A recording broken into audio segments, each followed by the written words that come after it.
Good morning students. Exercise 1.4 la first la second division பார்க்க போறோம். 3 by x plus 2y equal to 12. 2 by x plus 3y equal to 13. இப்போ இதுல 1 by x க்கு பதிலா நம்ம z ன்னு அஸ்யூம் பண்ணிக்கலாமா? ஃபர்ஸ்ட் சொல்யூஷன் போட்டுக்கோங்க, given எழுதிக்கோங்க. எழுதிட்டு 1 by x க்கு பதிலா நம்ம என்ன அஸ்யூம் பண்ணிக்கிறோம்? z ன்னு எடுத்துக்கிறோம். ஏன் அப்படினா fraction 1 by x ல கொடுத்திருக்கனால நம்ம அதை வந்து z எடுத்து ஒரு ஈக்குவேஷனா ஃபார்ம் பண்ணியிருக்கோம். அப்போ இது வந்து என்ன போட்டுக்கலாம்? 3z ன்னு போட்டுடலாமா? 2y அப்படி போட்டுக்கோங்க ஈக்குவல் டு 12.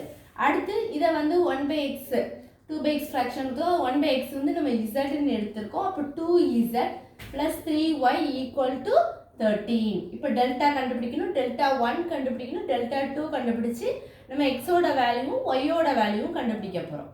அப்போ டெல்டா வந்து ஃபர்ஸ்ட் என்ன பண்ணுவோம்? இந்த கோஎஃபிஷியன்ட் இதோட கோஎஃபிஷியன்ட் எழுத போகிறோம். 3 2 2 3. அப்போ 3 into 3 என்னது உங்களுக்கு 9 கிடைச்சிரும். 2 into 2 வந்து என்னது 4. 9 இருந்து 4 சப்ட்ராக்ட் பண்ணீங்கன்னா உங்களுக்கு என்ன கிடைக்கும்? 5. இப்போ டெல்டா 1 கண்டுபிடிக்க போகிறோம். டெல்டா 1 வந்து உங்களுக்கு என்ன எடுத்துக்கலாம் அப்படின்னா கான்ஸ்டன்ட் டேம்.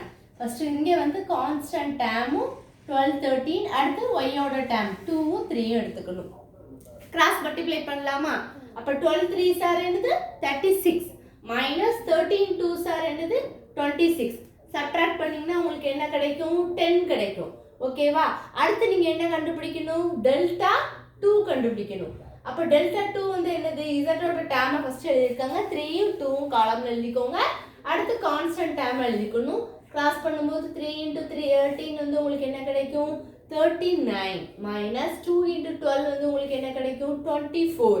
ரெண்டையும் சப்ட்ராக்ட் பண்ணலாமா? அவ்வளோதான், உங்களுக்கு ஆன்சர் என்ன கிடைக்கும்? 15. இப்போ நம்ம டெல்டா 1 பை டெல்டா கண்டுபிடிச்சா அது வந்து உங்களுக்கு என்னது? எக்ஸோட வேல்யூவை கண்டுபிடிச்சிடலாம்.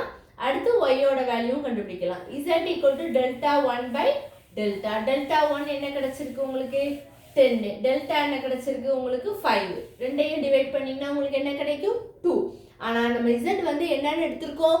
1 by x. அப்போ 1 by x வந்து என்னது?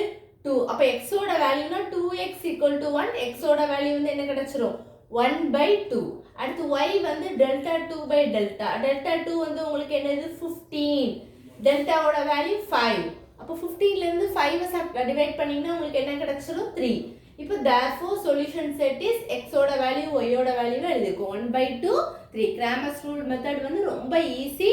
நம்மளுக்கு டெல்டா கண்டுபிடிக்கணும், டெல்டா 1 கண்டுபிடிக்கணும், டெல்டா 2 கண்டுபிடிக்கணும். அவ்வளோதான். இந்த ரெண்டும் நீங்கள் இந்த மூணையும் கண்டுபிடிச்சிட்டிங்கன்னா ஃபர்ஸ்ட் டெல்டா 1 பை டெல்டா வந்து எக்ஸுக்கு, ஒய்க்கு வந்து என்ன வரும்? Delta 2 by delta. இந்த கான்செப்டை மட்டும் நீங்கள் தெரிஞ்சிட்டிங்கன்னா ஈஸியாக ப்ராப்ளமை சால்வ் பண்ணிடலாம். எதுவும் டவுட்ஸ் இருந்தால் கண்டிப்பாக கேளுங்க ஸ்டூடெண்ட்ஸ். தேங்க்யூ.